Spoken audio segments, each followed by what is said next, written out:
زرپاڼه. تاګ لیکوال ډاکټر محب زغم. د چهل ستون د باغ په څنګ کې څوکه روان و.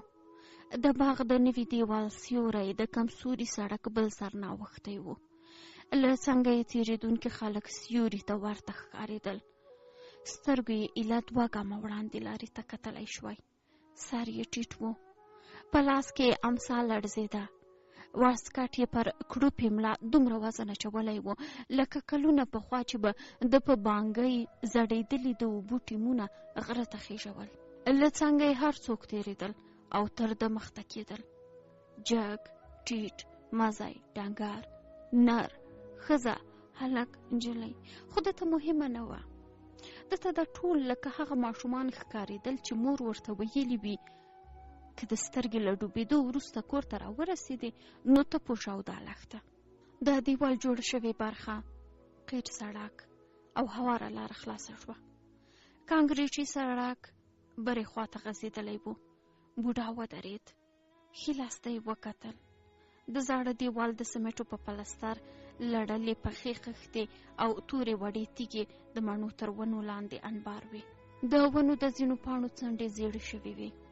مخ په بره روان و. د غټو خڼو جالۍ لاره تنګه کړې وه. تر جالۍ 1.5 ګز هاخوا ته پلان ژور تهداب کیندل شوی و. تر پخواني دیوال 2 چنده سوره ور و. ستمېده لکه تر دې ځایه چې په منډو راغلی وي. ودرېد. ساه یې ژر ایستله. پر امسا یې زور وکړ. ملا یې سیخه کړه. پورته شو. لا نیمایي لاره د کوتل سر ته پاتې وه. مخ یې د باغ خواته واړوه. داسې یې ښوده چې ګنې هسې د باغ تماشې ته ولاړ دی. لمر د پغمان د غرونو پر څوکو سر لګولی و. وړانګې یې تتې وې لکه د هغه لاټاین رڼا چې تیل یې تمام شوی وي.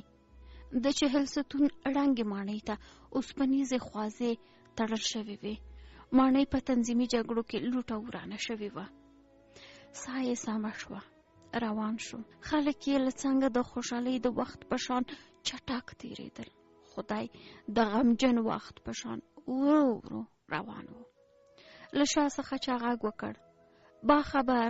ودرېد. په کراره یې سر واړاوه.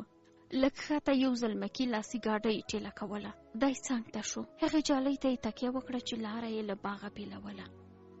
د زلمکي ډکه کراچۍ تېره شوه. خو 2 ګامه وړاندې هغه هم ودرېد. بل زلمکی له پاسه راغی. په هغې وسپنې یې پړی وتاړه چې د کراچۍ د ټایر له پاسه لګېدلی و. د پړي سر یې په لاسونو کې تاو کړ. ویې ویل یا الله راځه. بوډا روان شو.